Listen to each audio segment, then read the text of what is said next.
Hi, I'm Reverend Tom Kearns. Welcome to 333 Magic 9, where the tarot cards and the astrology stars come together to help you. There's a lot of wonderful energy coming at you this month, so if you need a psychic and spiritual reading with a little bit of astrology, you can come visit me at Temple Heights Spirituals Camp in Northport, Maine. I'll be there the first week of July or the second week of August, either week. So, it's a beautiful place and it's a great place to get a spiritual reading. Or you can contact me through professorastrology.com. Now, here's what's coming for your sign this month. The tarot cards that will be used this month correspond with the astrology. They are the Knight of Pentacles, which represents methodical action, the Empress, which represents abundance and intuition, the Page of Wands, which represents ideas and adventure, and the Nine of Swords, which represents worry and fear. Cancer, the card for the first week of the month is the Knight of Pentacles. Now, this is a very practical energy that suggests you need to be careful and methodical in business or with money issues. So take stock, take inventory, and remember, use your common sense. Now, as we look down into the astrology, we can see that the month begins with Mars in Leo and your second house in opposition to Saturn in Aquarius and your eighth house. Now, the second house is your personal resources. The eighth house is the energy you share with others. So that's an Aquarius-Leo opposition. It's not a good time to push for your own way. There's a little ego tendency down here. So you must consider the needs of others, or you may face opposition in financial and intimate affairs. Not good. Then we go to Venus, which will also be in opposition to Saturn from the second to the eighth house. This may require you to change your attitudes about money, shared responsibilities, and shared intimacy. As we go to the second week of the month, the card for the second week is the Empress. Now, she represents a powerful and stable energy. She suggests there's a creative energy in the air which can lead to opportunity and more abundance. So you need, when this card comes up, you need to follow your deeper intuition. And as we look down here into the astrology for the second week, we can see that it begins with a Venus-Mars conjunction in the second house of resources, the sign of Leo, and the lovers are coming together.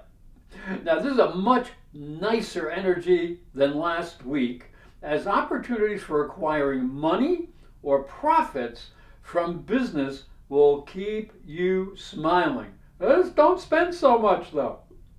Now, this is followed by a beautiful Sun Neptune trine that's connecting the first and the ninth houses. This is the house of personality. This is the house of understanding and long distance things. So you may want to plan a long distance trip, and it can open up a whole new world of wonder and understanding. It's a very nice aspect. The card for the third week of the month is the Page of Wands. Now, this is a very good energy that suggests some new and maybe exciting ideas can lead to an adventure. So make sure you plan well and don't be silly, because you may be starting on a new journey. And as we look down here into the astrology for the third week, it is energized by a Mercury-Uranus sextile. That's a very nice aspect, and it connects Mercury in Cancer with Uranus in Taurus. Those are two signs that like one another. So this is a happy energy that connects friends in mutually exciting adventures. So get out and see the wonders of the world and meet some new people. Now, the only negative for the week is an opposition between Venus down here in the 3rd house and Jupiter in the 9th house. That's Leo to Aquarius. And you have to be careful when these two are in opposition of being excessive. So if you take on too much or if you splurge too much, you may have to pay the proverbial piper. As we look at the card for the final week of the month, it is the 9 of Swords. Look at all the difficulty that is just hanging up in the air here. Now, there may be opportunities near, but to find them or see them, you need to clarify your mind. Fear can hurt your efforts to get ahead. You must ask yourself, are your fears real or are they imaginary? Don't get lost in fear. Now, as we look at the astrology for the 4th week, that features Mercury in opposition to Pluto, and that's the 1st house to the 7th house of partners. So this is your personality, this is other people. So understanding may be strained, especially if harsh words are not controlled. Cooperation can only occur when good communications are the foundation of a relationship. We also have Mars in opposition to Jupiter. And this is opposing from the 2nd to the 8th house. This energy warns you to control your spending and watch your budget.